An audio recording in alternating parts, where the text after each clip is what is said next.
Hello everyone. My name is Sophie and I'm the co-founder of WorkTripp, and I'm delighted to welcome you to this shared experience, whether you're watching this live or back on demand. I've checked out who's signed up and we have an amazing breadth of experience today, including people and ops people, people in culture, purpose-driven business owners, retreat organizers, and much more. So welcome to all of you.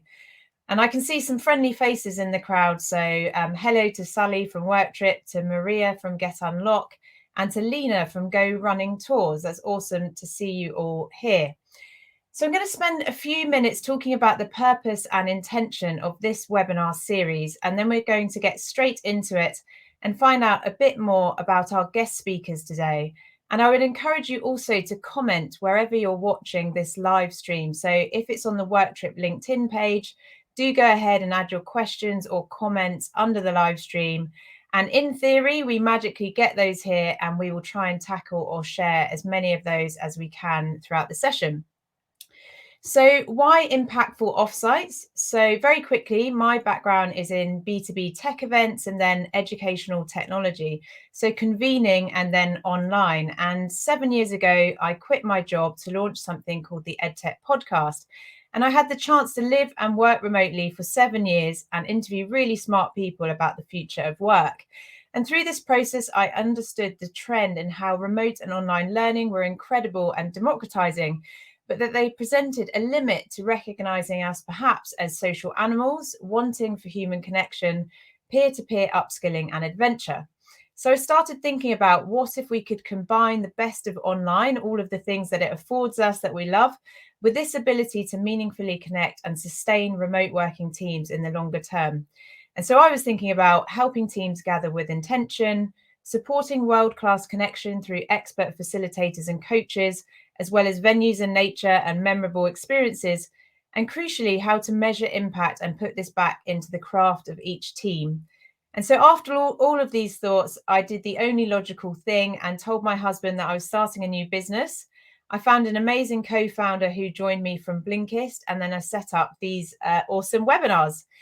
And so our vision is to think about offsites as part of the fabric of this new working design and culture and purpose, and not just about booking venues and the logistics of those activities.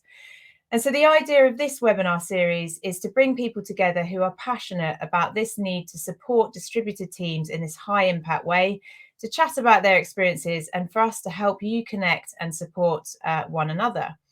And so with all that being said, I'm going to move into moderator mode and introduce our amazing guests. So first up is, and let me just do the thing, there we go, is the amazing Rowena Hennigan. So hi, Rowena. And Rowena is the founder of Row Remote. And a few words just quickly to describe Rowena. So work is not a place. If you follow Rowena on LinkedIn, you'll recognize this.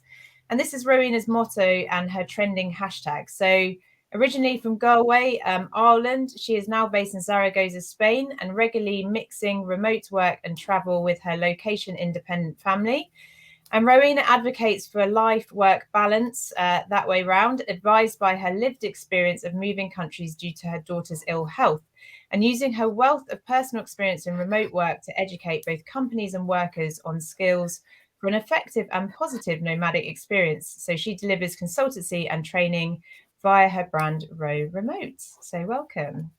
And let me do that again. So it's all working delightfully. So Nadia Vatalidis, welcome Nadia, is the head of people and culture at TestGorilla. Nadia was previously the VP of People at remote.com, which scaled during her time there from 70 to 1,000 employees. And prior to this, she was at GitLab, where she led people operations, people experience, people engineering, and international expansion, and helped scale GitLab from 75 to 1,300 employees. So a real scaling guru as well. And Nadia says that the best companies are built in collaboration with the ideas of the amazing people that work there. Building startups and growing companies is a dream come true for me. I'm here for the palm trees and the turbulence, which I love that description in particular. And Nadia, great to see that you're also a fellow cycle enthusiast, which is awesome. And finally, Tanja Polegubic, there we go, the founder and CEO of Saltwater Nomads. That was completely flawless. Originally from Canberra, Australia, Tanya's career spans communications and creative businesses. And Tanja is the founder and CEO of Saltwater Nomads, a consultancy based in Split, Croatia, which runs co-working spaces, projects and events, welcoming hundreds of digital nomads in Croatia and the region since 2017. And Tanja is also the co-founder of the Digital Nomad Association for Croatia. And her current side project is renovating a stone house on the Dalmatian coast, which sounds absolutely delightful. So welcome to all of you. I love that Nadia and Rowena, you're extremely color coordinated with my background, which is making me very pleased. That's the intros done. Let's get straight into the subject. So we'll start big and then we'll get into some of the detail. So my first question I've got here is for you, Rowena, and it says, you've got a great vantage point of the whole remote working community. And I wondered if you could share with everyone listening in or watching this back, what's your take on trends between distributed teams and offsites? So looking into this, preparing for this session today, I came up with the lovely short sentence, which is these offsites, these meetings together, these get-togethers are the glue that keep distributed or remote teams going and together overall. So there's a myth out there we have to bust that remote does not mean distant. We meet up. We meet up regularly on remote teams as professional remote workers. So that's the first observation. And therefore, prior to the pandemic, many of the remote first organizations who had set the trend, had mastered best practice, were already doing this regularly at some level, meeting together where and when they can. And that's something that often post-COVID people don't realize. They don't realize that there is a rhythm of getting together, of meeting face to face. And in many of these organizations, it's foundational. And secondly, looking across that bigger view, I've noticed and I've heard from a lot of the community that at a team level, at a department level, it's been delegated. So not only have we got the big company view where there might be a rhythm to meet up, which may be conducted by or mastered by HR or coordinated from the people department, but also at a team level, it's been delegated. So the importance has been delegated down into different teams and into different groups.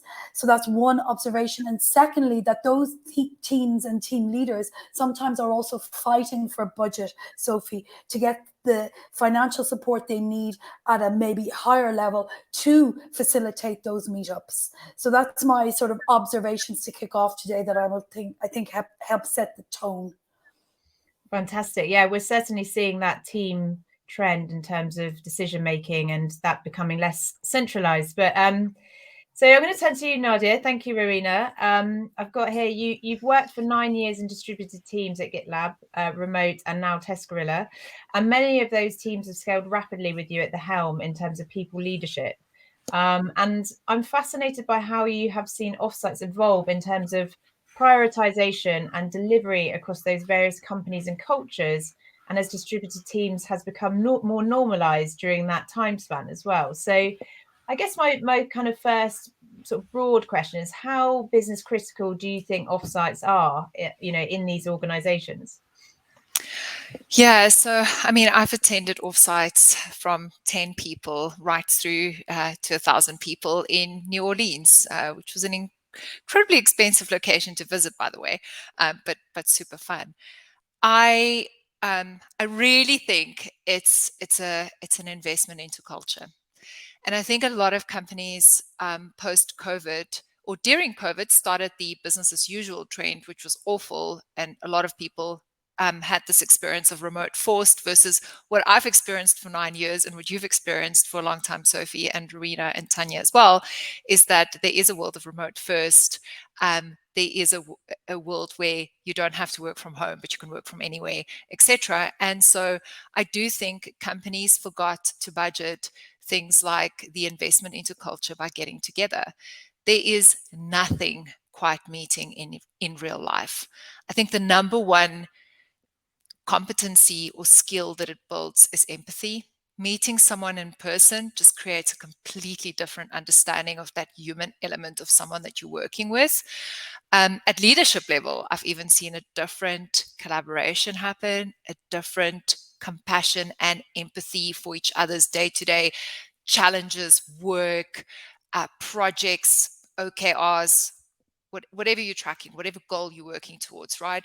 But I do think it creates that investment into culture. And I don't think a lot of companies always understand it, but I've seen amazing CEOs that truly invest in this. And I will just I will continue to advocate for this topic.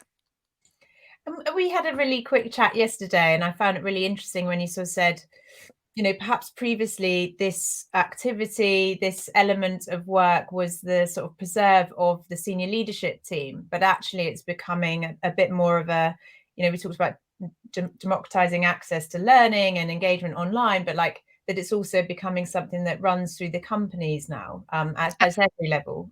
Is that something you've seen? Absolutely. I love the example of one of the product teams I've worked with quite recently. They simply looked at their own budget. They worked with their, leader, whether that was a VP or head of type role, and said, listen, as a product team, we want to get together. And so how can we carve out that into our product budget? And that was a really smart way of getting together. You can always decide to stop doing something else, whether it is a specific tool or whether the team decides to utilize a specific already given budget, right, a flexible budget towards an actual offsite and or onsite, whatever companies are calling it right now, an amazing, get together.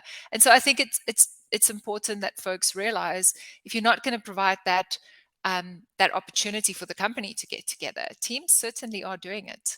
I've seen it at companies that host offsites, and I've seen it at companies that simply don't. And it's lovely to see. I ran into a product team when I was at a leadership offsite, and it was our very own product team. And it was such an interesting and sweet moment where all of a sudden we're in a room with a bunch of product managers that they self-organized, right? And so I think leadership and executives need to understand that it is going to happen regardless.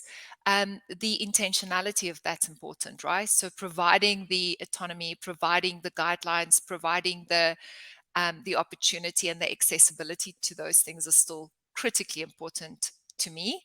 And I like that we at TestGorilla still investing in offsites. We have one coming up in June. So busy times on this end of the world right now.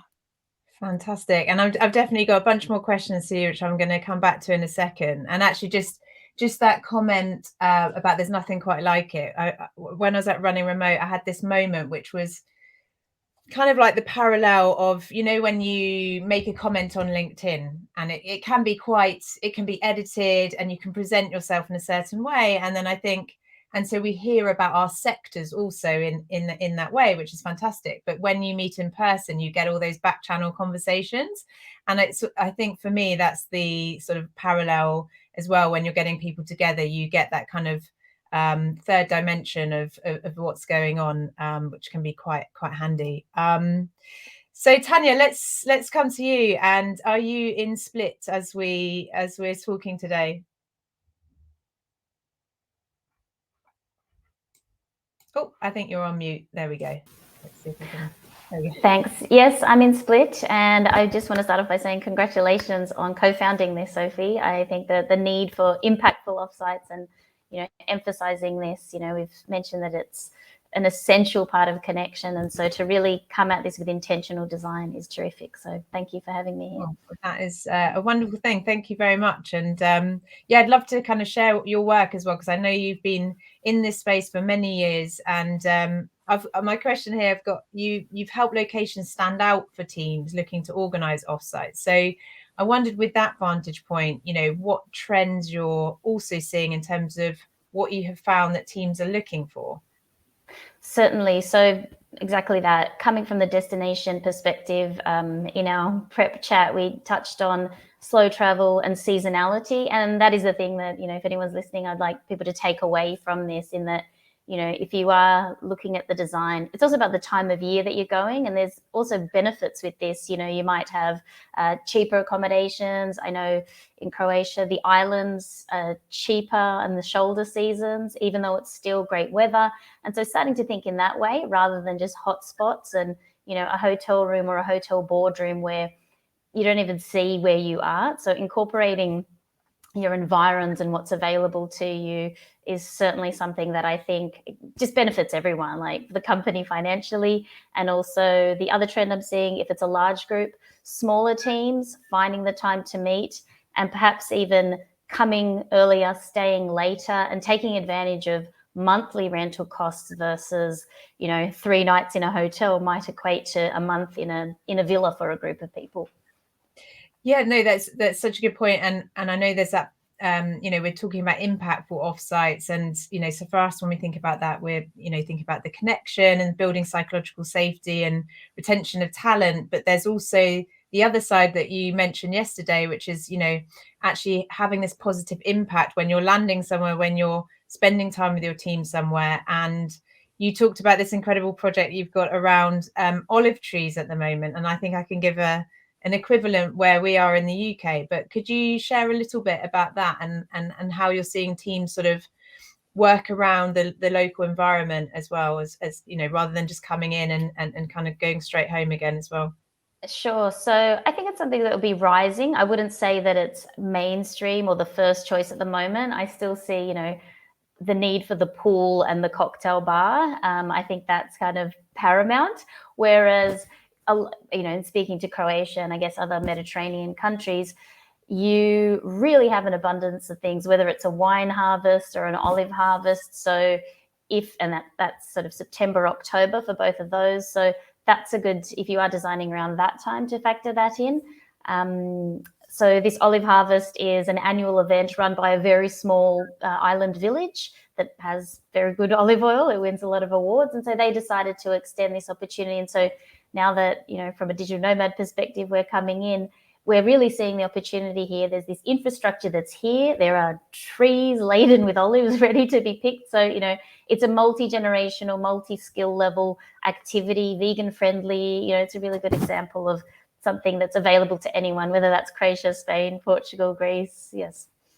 Fantastic. Yeah, and then the equivalent I'm thinking about, which is one of the venues in the WorkTripp community, is an amazing place, retreat venue down in Cornwall, and they have some of the England's sort of temperate rainforest, and so they invite teams to come and help expand that as part of like thinking about their own future, sort of investing in the allegory being around tree planting and investing in the future in that way as well. So super example. So Nadia, I'm going to come back to you. I kind of alluded to those different phases of business in your introduction, and so I wondered if you've seen, if you could share any examples of where offsites have been used in an impactful way at different points of a business's life cycle. So whether that's scale up or post IPO, like what you've seen it work in those different stages. Yeah, absolutely. I just want to make a comment on Tanya's comment right now, because I think there's something there, right? So if you know your audience and you want to build meaningful connection, etc., sustainability and having those like complete unique experiences is definitely a win. The cocktail bars and the swim up bars, etc., and the poolside vibe is absolutely still there, and many still want that. But I am seeing a shift into, I'm traveling, 1,000+ kilometers around the world, 10, whatever the case might be. Everyone's traveling. We're all distributed. Everyone's traveling from all over. But unless there is a meaningful connection, you will see less and less folks attend, unless you start thinking about what is this one amazing thing we're going to be doing? What is this? What bonding moments can we create? So I absolutely love that you mentioned that. And I really like also supporting smaller places, so slightly non-cosmopolitan spaces. It is more frugal, but you're giving back to a community that genuinely needs it, and that really appreciates it. So I think I'm starting to shift my future sort of budget and business strategy towards those type of spaces. So thanks for mentioning that, Tanja. I really care about that. On the topic of business and you know, all the aspects you need to think about in terms of how you invest into this, the why it is impactful, what is working, etc. I think the business life cycle is about, I do see Series A companies very often investing heavily in it, and even like seed rounds going, we're going to have an offsite, even if we're 5 people, right? And then all of a sudden you get to like a Series C tech startup and they start de-investing or not seeing it as an important aspect anymore. We spoke about it briefly yesterday. And that really bugs me. I think when you become really big, you can do many different things. Again, you know, all of you today spoke about different teams, and you can absolutely still have an offsite that's slightly more location specific, meaning you could have specific territories for those things to make it easier to travel to, more frugal to get to, smaller teams, right? Or per team, or whatever the case may be. But I think stopping entirely is a really bad idea. I love that at places like GitLab, when we cancelled one offsite in the pandemic, we were already planning the next one, right? We were like, oh no, we can't go. There's a pandemic. No worries. Let's start planning for next year. That one didn't happen either, but the one after that did. And so I really appreciate that these companies like GitLab sort of stayed with it and decided this is not something that a pandemic is going to interfere with us for longer term. So we're going to start thinking, we're going to keep it in our budget. We're not going to just cancel that out. And we're going to continue that. I like having really good documentation on these things, even publicly available for future talent and candidates, etc. There's many engineers, some amazing tech talent or non-engineering talent even, that care deeply about the connection because they spend so much time on asynchronous work. And many of us do, right? Even in people and culture, marketing, finance, a ton of us do 90% asynchronous work. And so if companies don't invest in these things, they might not take a job offer. And I have seen folks decline it by simply saying, I can't work by not meeting people in person at some point. I don't mind if that's in the future, right? So I do see the need for that. We do it annually. I think leadership teams and the ones I've been in like doing it quarterly. And with 10 or 12 people, you can absolutely get away with doing it quarterly. That's quite expensive. And so it really depends on your budget. It depends on what sort of rotation works for you. But I do like bringing familiarity and a good rotation. Folks need to know that it's coming. Once you stop planning the one, you need to nearly start planning the next one, right? So knowing what that is and when it's going to be is important. From a individual contributor, so employee standpoint, something I want to call out is these things takes months and months to host. And so something else that I've started to do is set very clear expectations. If it's very frugal, plan an awesome program, work within that budget, and say that it was frugal, but you have a nice program, right? Or a brilliant plan for it, right? There's a lot of things that you can do that's not going to cost you $5,000 per person or euros or whatever the case may be. But I think it is about using what you have. It's absolutely possible. And as Tanja mentioned, there's these smaller locations and those specific times of the year where you can go to amazing places and not spend all the company's money. So yeah, 100%. And something you mentioned there was sort of like, you know, the desire to, you know, retain and recruit and retain talent. And, you know, we're in an interesting part of the economic cycle at the moment, but, you know, longer term, the skills gap is absolutely a thing. So that piqued my interest, and I know that there are some flexible working recruitment platforms which are now actually have offsites as, you know, part of their filtering. So, you know, actually we work in this way, but exactly what you said, you know, we showcase that we use this part of work, and I think that's a really interesting development. But Rowena, I think you had an anecdote around this, because I know there's a lot of sort of people and culture people listening in, so I think it's quite an interesting area to delve into a bit more. So I mentee some senior tech people who are looking for their next position or here through my network.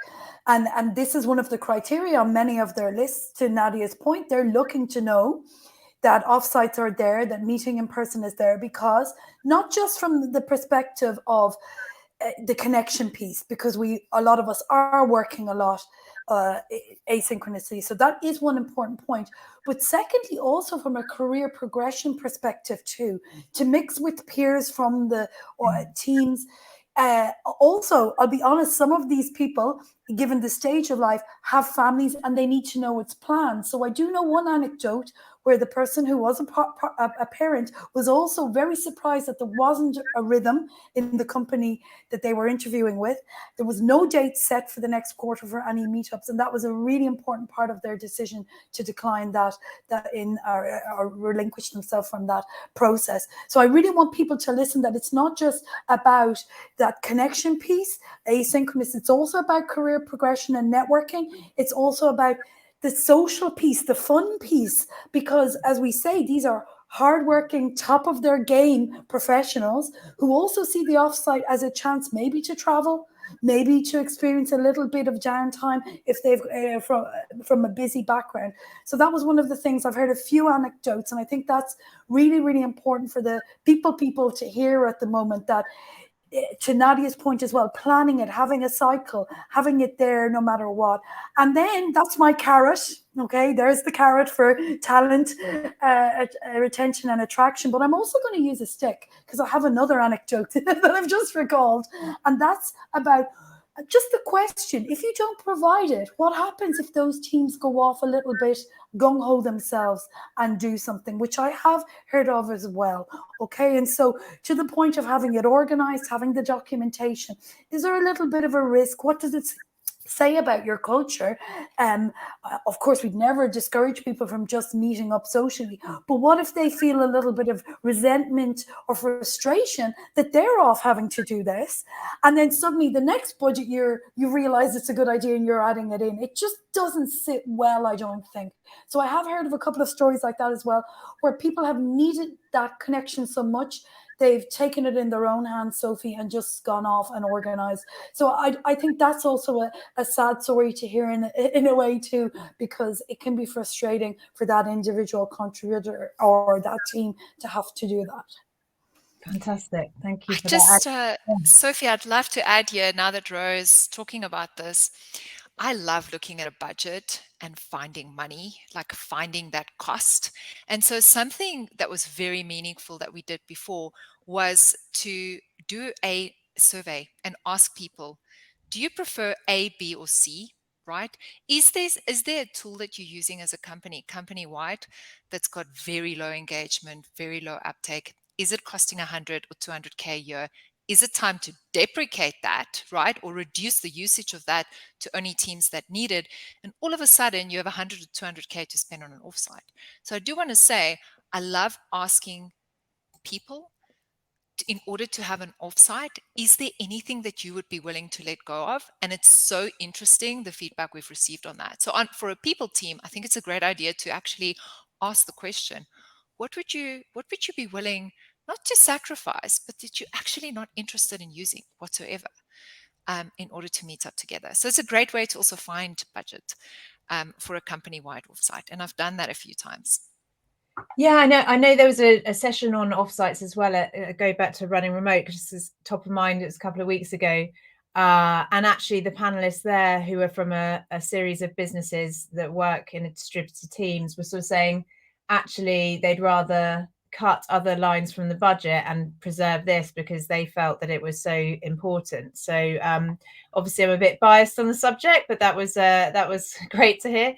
So I've popped up a question. We've had some brilliant comments come in, so thank you all for the comments. And you mentioned surveys, and something we try and do at WorkTripp is we worked with a research and evaluation specialist at UCL to develop these surveys to understand the impact of offsites, as much as you can derive that on aspects of psychological safety for teams.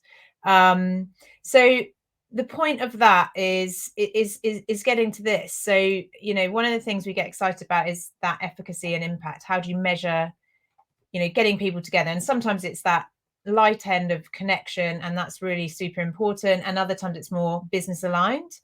But I wondered from all the people on this call, if you could share a little bit about how you start to think about, you know, measuring that impact and feeding that back into whatever the business is thinking about at that particular time, whatever is priority for them and the teams and the employees, I guess. So Nadia, I'm going to pick on you first, but love to hear thoughts from Rowena and Tanja as well.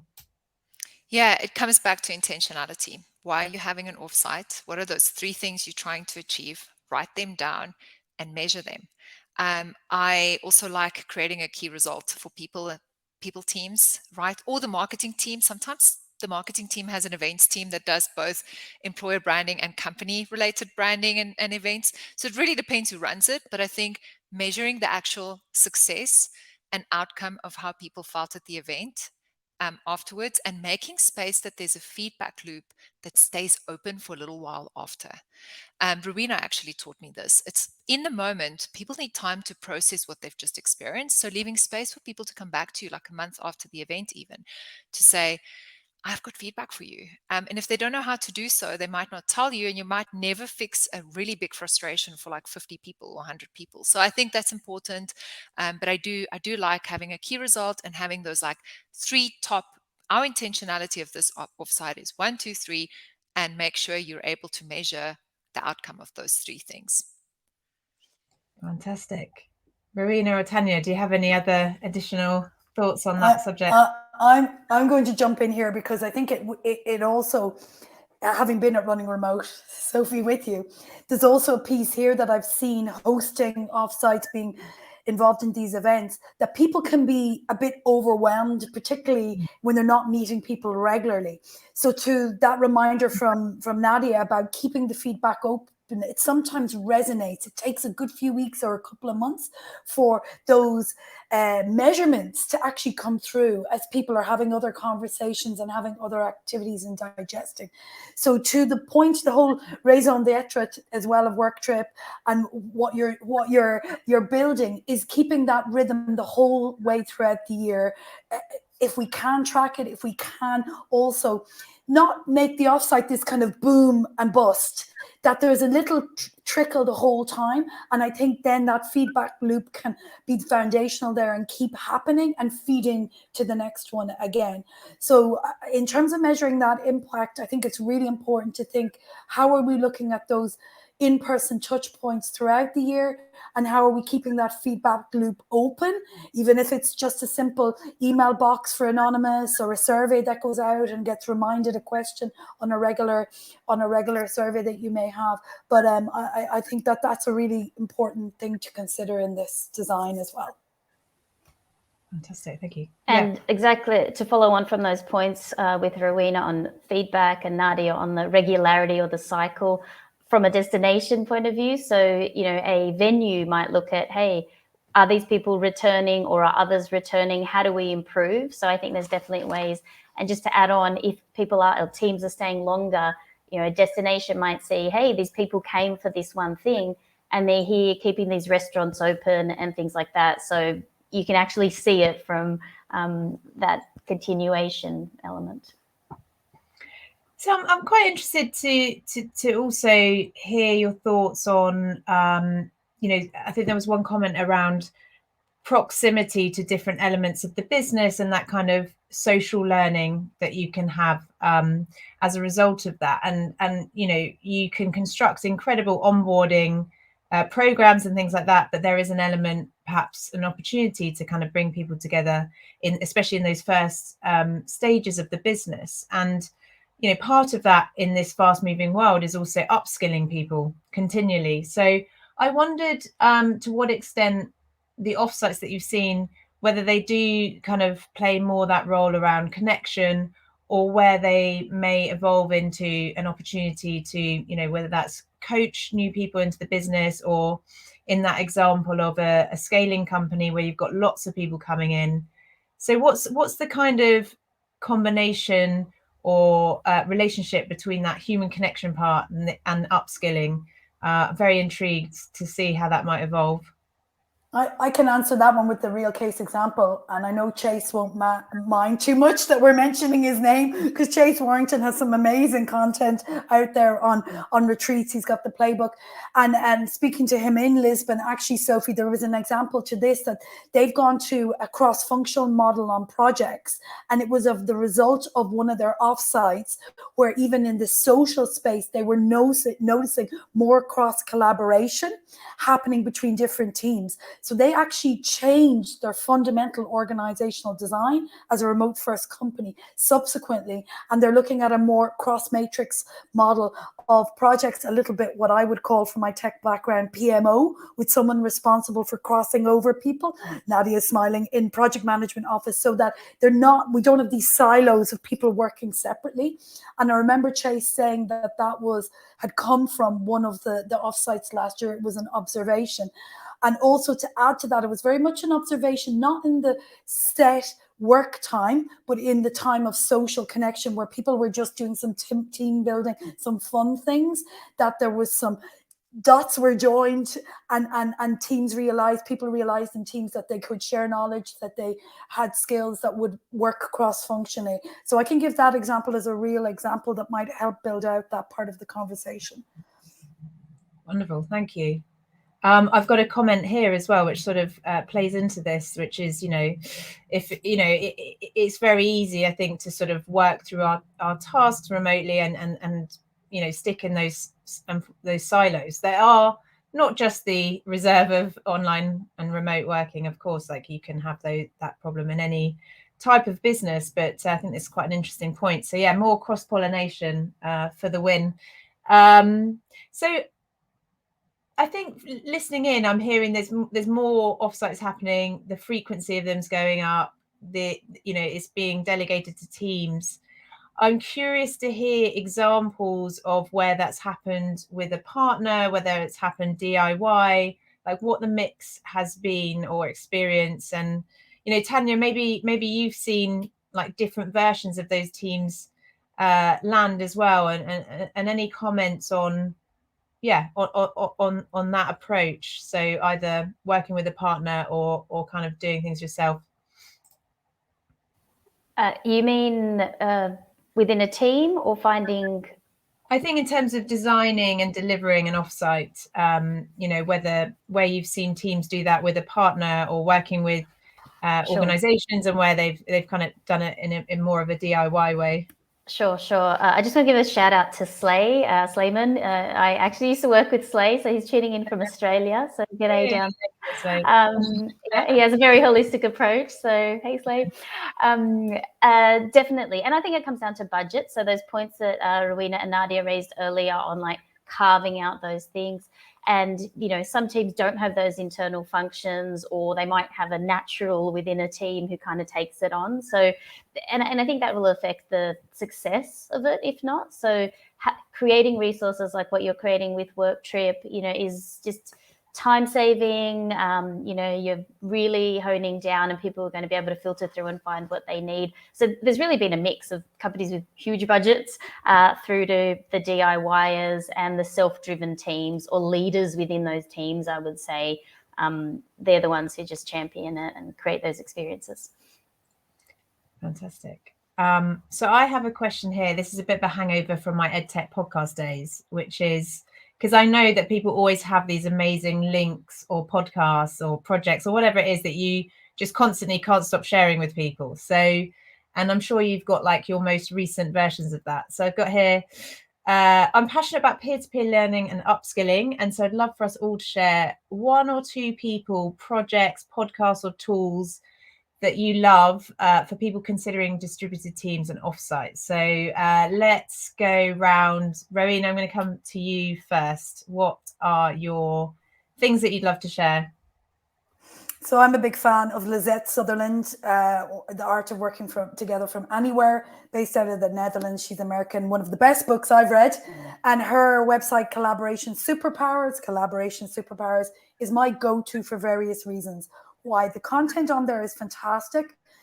general blog pieces, news pieces on everything from remote team charters to organizing things like offsites. Sophie, lots of resources, but also she's got templates, she's got podcasts linked. The way she's organized her content on her very diverse and extensive site is fabulous. So Lizette Sutherland, she's written the book, but also her website, Collaboration Superpowers. And then I also love to, so that's the first thing. Secondly, I also, one, but Maria's saying +1 for Lizette. We're big fans. I definitely want to check that out immediately. Yeah. We're fangirl out on Lizette.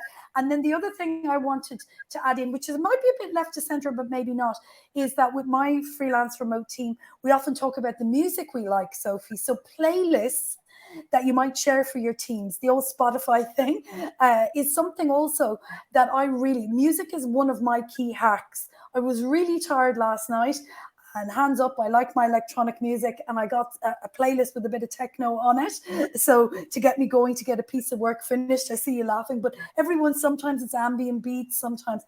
But I also share different songs with my freelance team members. So music is also something that can be really helpful to bond remote teams when we're online, when we share different videos or albums we like.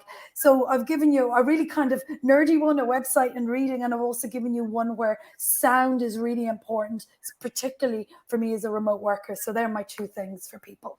Absolutely love that. And also now looking forward very much to a night out with Rowena to go and watch some techno, which is going to be amazing. Nadia, let's come around to you. You're next on my screen. Yeah, so many of you will know that I'm obsessed with open source content and creating, not having to reinvent the wheel. First of all, I want to just plug that I always try and work with an external partner when I'm arranging an event. Just by the way, including here at TestGorilla, we have folks that are probably doing a full-time job on our event, but we have external partners, and it is vitally important if you want a successful event. You don't know what you're going to need when you arrive, from like security at a hotel to absolutely everything. So please use a partner if you can. It's actually not always more expensive. It's usually less expensive because they've already gone through the effort of finding all those tips and tricks and money savers.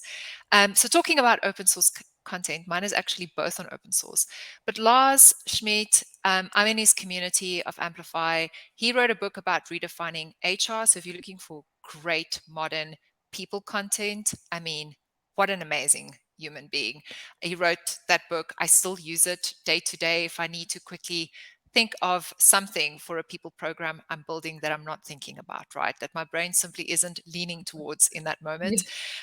But he has a weekly newsletter, and in that he always has open source content available for all kinds of amazing remote working, travel, offsites, actual day-to-day people, as well as founder guides. So he's actually extended his community to CEOs and first-time founders, which is great. And then I've contributed to a bunch of handbooks, and very small heads up, I'm planning to create, hopefully, a public handbook for TestGorilla. If I do so, I will plug it on LinkedIn. But I really love sharing my work with the world. So if you want to see what I've done in the past, Remote does have a handbook. I think it's remote.com/handbook. All the people pages was created by myself and that amazing people team right over there. And they keep iterating. So if there's new things, yes, they iterate on it, and it's a live document. And GitLab's handbook is next level. I mean, I still love the brand and love talking about them. So their handbook is so resourceful if you just want to know how to do a specific process, whatever that might be. Wonderful, thank you so much. Yeah, tons of good content there. So we'll kind of bring this all together at the end and share in the email for everyone that's registered for today, and we'll put this on the LinkedIn page as well. And Tanja, finally. Yeah, sure. I was taking notes on Rowena and Nadia's tips, and I hope we get yours too, Sophie. But I have 3. The first one is a simple blog post that's more than 10 years old by Seth Godin. It's how to organize a retreat. The second one, I found about this through Seth Godin. It's the Bible for me, The Art of Gathering Priya Parker. Yep. Hands down, check it out. I see some hands up from Rowena. And the third one, which kind of goes to the point of the poolside, gravitation, Blue Mind by Dr. Wallace J. Nichols. So I tend to see a lot of people, whether it's near a lake or having the pool or having the sea or ocean. And it really is about, whether it's those social things that we're doing, but being on, near, under, or above water really does something to our brain. And so that's also a way when you're taking it out of the office or the Zoom screen to force connections that couldn't be made otherwise. Yeah, I love that. I think we have a really cool moderator in our community that has a similar type of coaching that's all to do with very similar things you just described. And on the music one, we were on a webinar recently, and there's an incredible guy, and there's actually an RSPB, Royal Society of Protection of Birds, Spotify channel. So if you ever want to just like tap into sounds of nature, you can either listen to techno or you can doodle around, listen to some birds.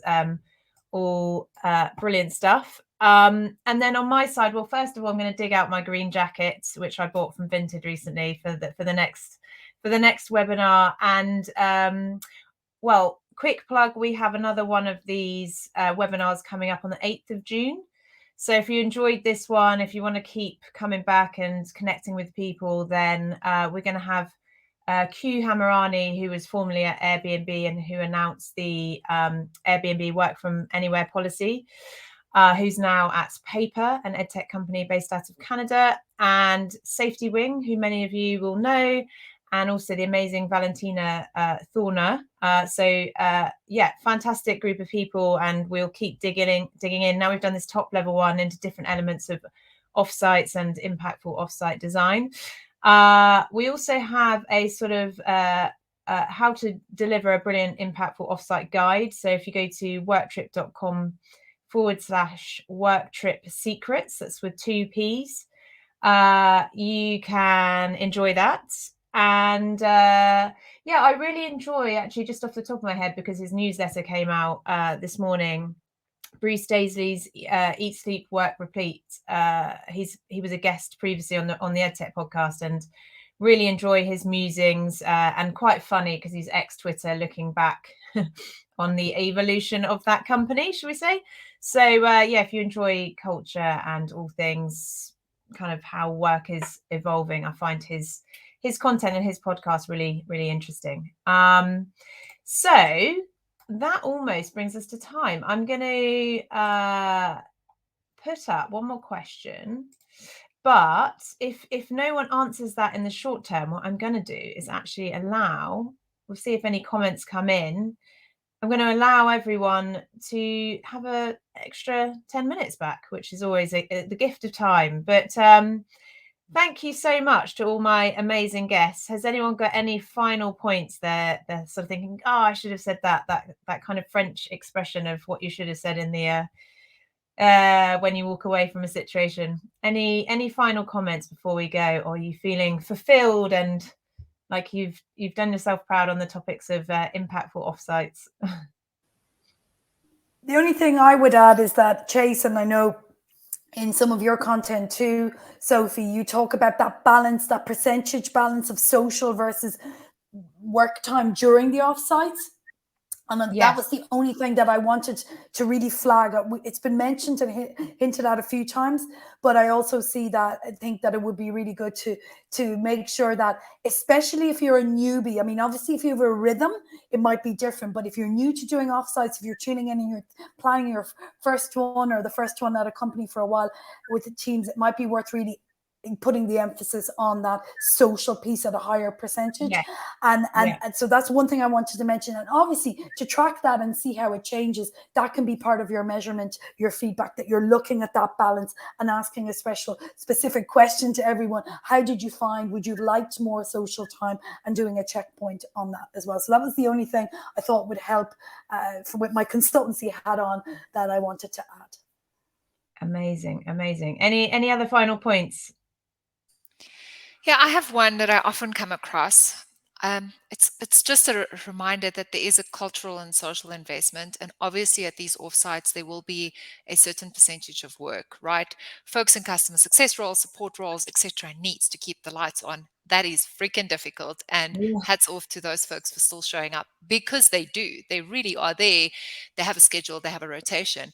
But I think if you're organizing one, I would really reduce the amount of actual work time and deep thinking, like deep problem solving. I think this is more about connection. It's about having fun together. It is about experiencing, something amazing together. If you're going to enter a boardroom and you'll only be working, like, just do it remotely. I mean, to me, that traveling around the world, there's got to be this bigger opportunity to also have fun together and to take that always on work mode off for a minute, and just be your authentic self and enjoy that. I love that. And actually, Nadia, you've reminded me of one example from a client that might help validate that. There was one of the teams that wanted to do a project during the offsite, and they felt it was going to take away from the social time. So to Tanya's point earlier, they extended the trip for that team, and that team did a little extra project work. I think it was either the week after or the week before. But the point is that you can so that's a way of leaning in, having an answer saying, let's extend some of the time and pick up the possible economic benefits, etc. To Tanya's point earlier. So you did remind me of that anecdote from one client. So thanks for raising that. Yeah, and exactly to those points, have fun. I think we forget that element. It should be allowed. It's going to create a more memorable experience. Yeah, absolutely. And there's so many studies to show that connection between, fun, playfulness, and innovation, and really actual business outcomes as well. So it's like you say, it's an investment in culture and in the success of our businesses as well. So there's a whole bunch of links here, but we'll send those on email. And yeah, that just leaves me to say huge thank you to all of my guests today. Thank you so much. We'll see you again on the 8th of June. And have fun. Enjoy. Thanks for having us. Bye. Thank you. It's a pleasure.